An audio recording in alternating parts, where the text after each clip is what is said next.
Hallelujah.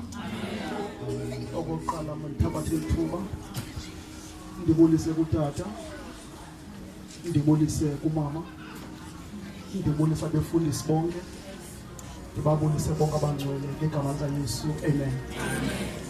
Ndingowankosana mna ndisindisiwe. Ndiyamthanda kakhulu Yesu. Nditshatile nenkosikazi. Thank you, Jesus. Mayibonge Nkosi. Amen. Loo nto leyo andifuna uxoka yinto ebaluleke kakhulu. Amen. Yeah. Indlela endimthanda ngayo ndifana noMoses, no-Adam. Hallelujah. Uthe uAdam seyazi bukufa kufikile but wathi ndawufaka efa khona. Wathi sapha nam ndilowume. Glory to God.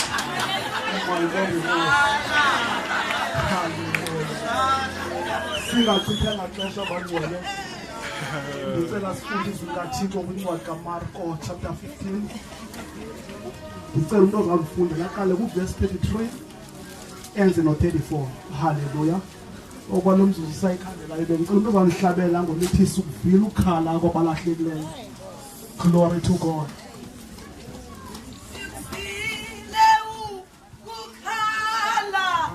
Kwabalahle siyabathandazela,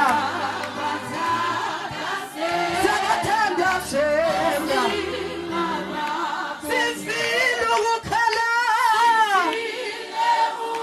sifile ukukhala, kwabalahle siyabathandazela,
Kaloku lakuba lilixa lesithandathu kwehla ubumnyama phezu kwawo wonke umhlaba kwada kwalilixa lesithoba.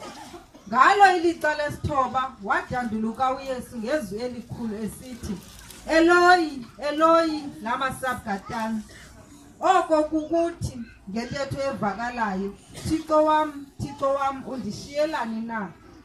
Inxenye yababemi khona yaku. Hallelujah.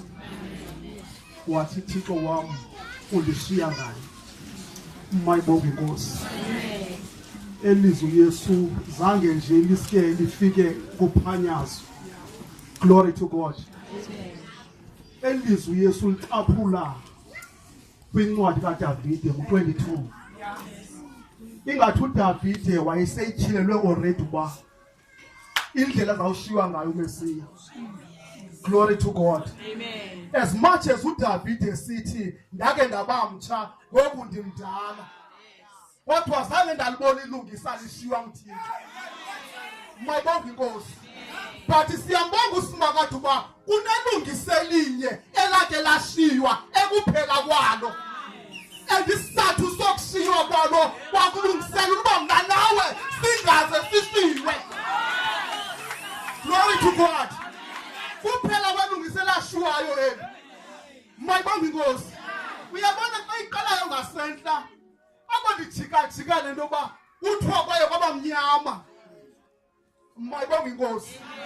Okokuqala ingaske phambi koba ulu-understande kakuhle lizwi ke uzama usifaka kwisihlangu zokurejectwa ubhi inhlungu yokushima injalo ubuyayazi ewe uyabona sike sashiywa haleluya but kusekhona ixesha esizawushiywa kulo mayibonga inkosi ikhona lento ufumanisa uba uyakwazi umphefumlo ukwahluka nenyama but apha esivesi sizifundayo apha ngathi mna usymbolize imini yomgwebo ngemini yomgwebo kuza kohlukana umphefumlo wakho usohluka lo Thixo yile nto kuthiwa kukufa okukunaphakade uzawufa phakade kohlukana inyama nomphefumlo wakho apho uzawulinda khona into zakukhalisa ayingomlilo wesiboko zababuhlungu ngaphezu komlilo wesiboko kukohlukana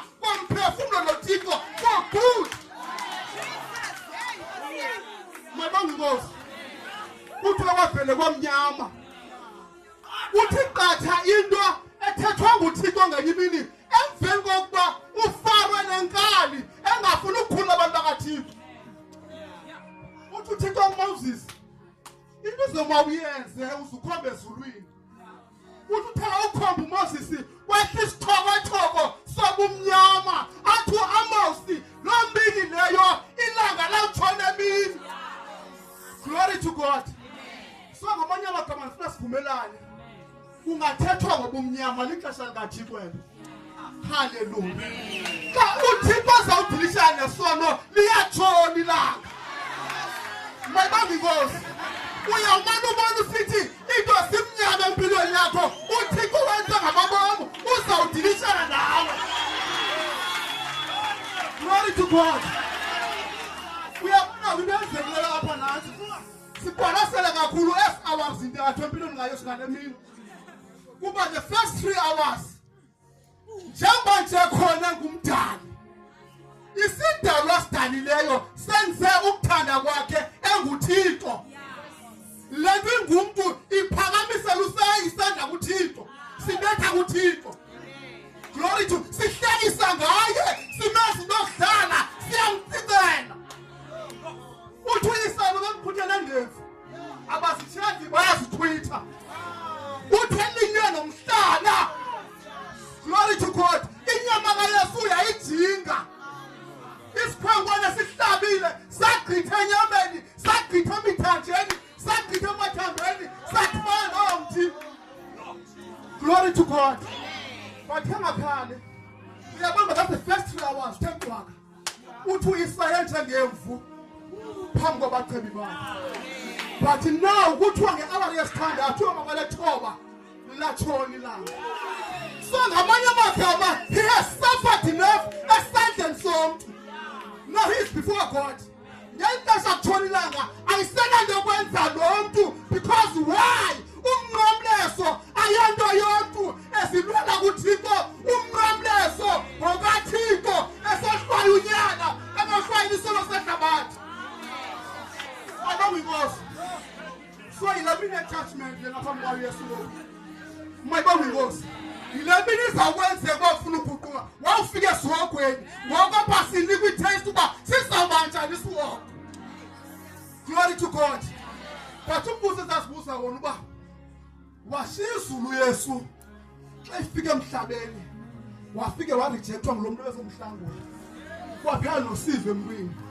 wahlekisa ngaye wamtsicela wahamba uYesu bengenalo nosizi usize lingabakhona ngalomini emntwini wayengafuna size linja itshayiswa imoto notaba size uYesu haleluya sabona siza abantu abe bezobahlangula and oqala izicace yilonto uYesu asohlangula umuntu nje kungenxa yonke abakwashiywa nguThixo sengusathana seyinomsindo kangaka nje washiywa nguThixo haleluya and loyifunayo akasafuna ushiywa yedwa because warejectwa wakhatyelwa ngaphandle ubuhlungu kwahluka noThixo inkumbo kaSathana izengenxa yoba wahluka noThixo for good and into ayilwelwa is that asose ndiye ndedwa ndizawuya nabantu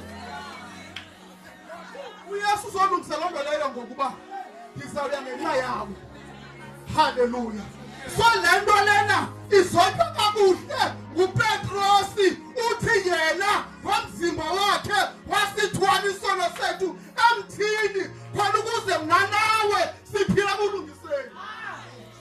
Mayibonge inkosi. Bangcwele kusezithuba lokushiywa. Usezaba buhlungu empilweni. Xa kuthiwa isiwoko sikhona ayingomdlalo lowo.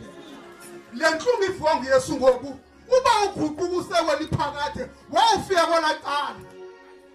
Hallelujah. Mayibonge inkosi. Kubuhlungu bangcwele ushiywa. Akudlaliswe endleleni. Glory to God. Ngamanye amagama Nkosi abazintathu uThixo dilishango Yesu, uYesu ushiywe nguThixo ngenxa yesono sehlabathi. Uthi uThixo bayimjonga akasabona unyana kodwa ngokukuye sayibona